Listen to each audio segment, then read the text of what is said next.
We have done green, we have done blue, purple, pink, and red. So let's do orange. So if you have missed my monochromatic art series, this is where I pick out every single marker that I own in one specific color and I make art with it. But yeah, let's get started. So I'm starting with picking out all the markers, going through every little corner in my art studio. When I started this series a couple of years ago, I had markers spread out everywhere in boxes, in drawers. But after doing this for a few times now, I have sort of learned where to look. I have organized my markers a bit better for easier access. But once I'm done with this monochromatic art series, I will probably give away a few of them.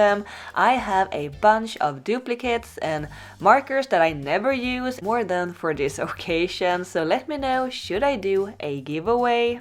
So yeah, here we have them. So we have markers from Ohuhu, Pro Marker, Flex and Tria markers, Spectrum Noir, Arteza, Copic, Touch 5 and Spectra AD. No Artist Loft markers this time, thankfully. So yeah, you have seen me doing this a couple of times now. As usual, I make a swatch card to be able to see all the colors, and I can sort out the ones that aren't really orange, either they are too pinkish or too brown or yellow. Last time when I did the red art, I got a few comments saying that I was a little too strict and that I sorted out too many colors that would technically be counted as red, but I just thought they were too pink or too orange, and yes, I agree. I think I could have kept more of the different tones, especially the warmer reds that were leaning more towards orange. I think in the end it would have added a little more depth to the final piece. So I listened to your critique and I tried to be a little more liberal here, keeping more of the browns and yellows and some pinker tones just to give it a little more variety. I had to remove the neon colors though, the ones that are more fluorescent, as I remember that my scanner can't scan neon colors. For some reason the color won't show up properly, and I do want to turn this into a print later, so no neon colors.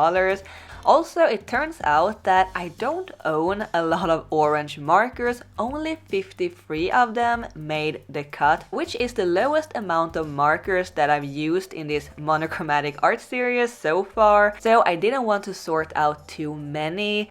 Then I sorted them into lighter and more yellowish orange, bright orange and brown red orange, just to keep it a little more organized and easier to find the different tones. But before we continue, I want to give a quick little shout out to Fomemo, and this is not a paid sponsorship, but they did send me one of their thermal label printers for free, the PM241BT. Thermal printers uses heat instead of ink, so you never have to change any ink cartridges, which is great. You can print as much as you like. I've been using mine for a couple of weeks now, printing cute stickers and shipping labels, and I have been loving it. It really leveled up my workflow and my business. The setup and installation was very smooth and simple, and it prints super fast, up to 72 labels per minute. Since it connects with Bluetooth, you can use it with your computer, tablet or smartphone, and it comes in a bunch of pretty colors. I got purple, of course. Fomemo have a bunch of different thermal printers and labels for different occasions, whether you need shipping labels for your business or you just want to print some cute stickers or labels for your home or scrapbooking, whatever it is, they have everything that you need. Link and discount code is in the description. Make sure to check it out. Thank you, Fomemo. Now let's get back to the video. So usually I have to think quite a bit before coming up with ideas for these different scenes. Certain colors are very hard to translate into some sort of nature scene. Red was especially tricky, but for this one, orange, I already had an idea, and I have had this idea since I made the pink art earlier this year. The pink one I made during the spring, inspired by the cherry blossoms and magnolias. While I was doing that, I thought orange would be the perfect color for an autumn scene with fall colored leaves, mushrooms and pumpkins, and of course I want to make it during the fall season, which meant that I had to squeeze in the red art before that, which was good because I've been dreading working with red and now I was more or less forced to do so.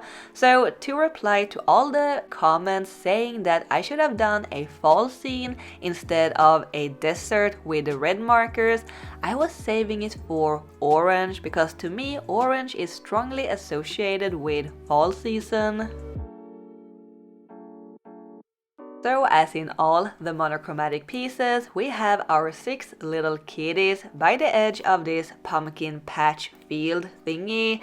There is no cat statue in this scene either. I know that some of you missed it in the previous art too, when I made a cat-shaped mountain instead of a statue, and I got some harsh comments about that people won't buy the print solely because it has no statue in it. I never realized that this series would evoke so many feelings, but mainly good ones though, and I'm so happy that you guys like these monochromatic pieces. I really enjoy making them.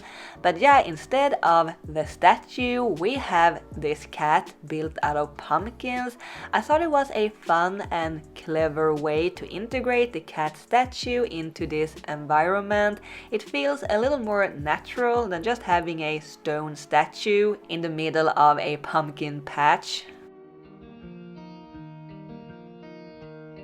As usual, I'm using the swatch card that I made earlier to find the different colors that I wanted to use, and once I've used one color or marker, I cross it off the list and I put it aside for now until I've used all the markers, and then I can go back and use whichever marker that I want. So orange is apparently a highly underrepresented color in my marker collection. I was actually a bit surprised that I didn't have more of them, but also it makes sense since orange has never really been a favorite color of mine to use in my art. I like the more pastel or earthy oranges, which I noticeably had more of. I didn't have many of the very bright oranges, and the ones that I had were very similar, which I think resulted in a less varied color scheme.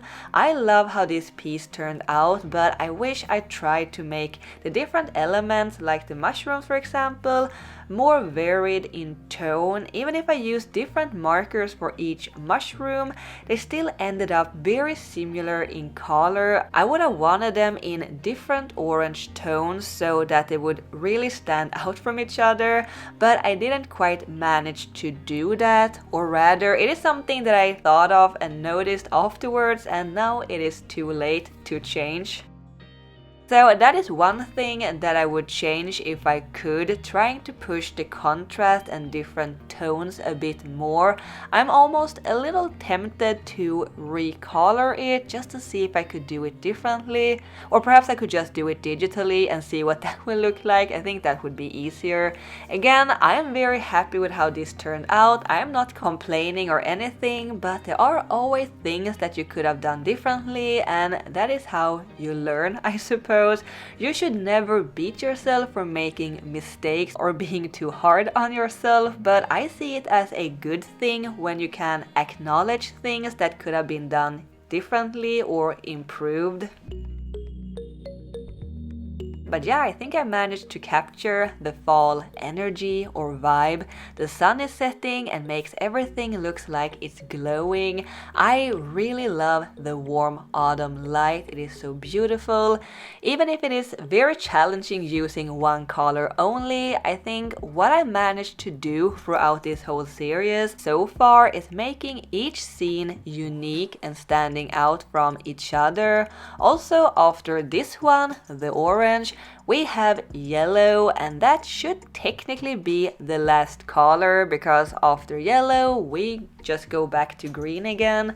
But I could also continue with brown and then gray. I'm not sure how pretty or fun those scenes would be, but it could be interesting though. Let me know, do you have any ideas what I could do for yellow, brown or gray?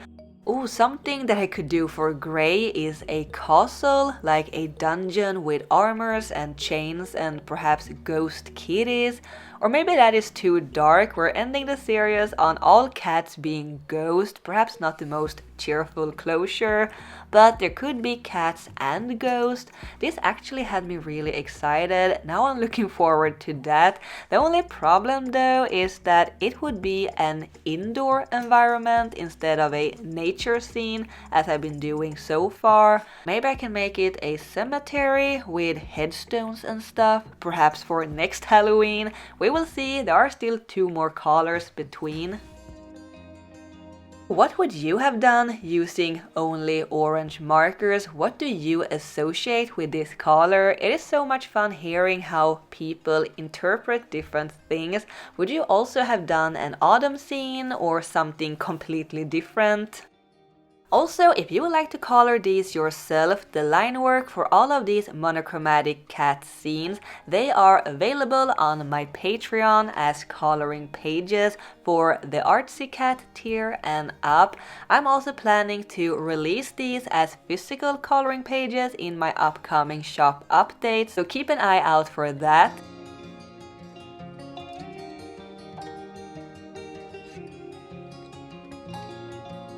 And even if there are a few things that I would change if I could or would have done differently, I still really love how this turned out. I actually like it better now, a few days after it's done. It is like the brain needs to reset and see it in new light, so to speak. But yeah, we have the fall trees and leaves, mushrooms. We even have giant mushrooms, which I thought would add an interesting element, pumpkins, and the cats, of course, and sort of like a cat statue. My favorite ones of the cats is the one on top of the mushroom with a ladybug, and the one inside the tree. It is also very cute. At the end, I added some white details with a paint marker, and I think it really helped to separate the different objects from the background and brighten up certain areas. This little scene is so cute, and I'm so happy that I could finally put this on paper after having it in my head for the past 6 months, and it looks so good next to the other colors. I really hope you guys like it, but yeah, that is all for now. Thank you so much for watching. I will see you next time. Keep drawing my happy cats. Bye!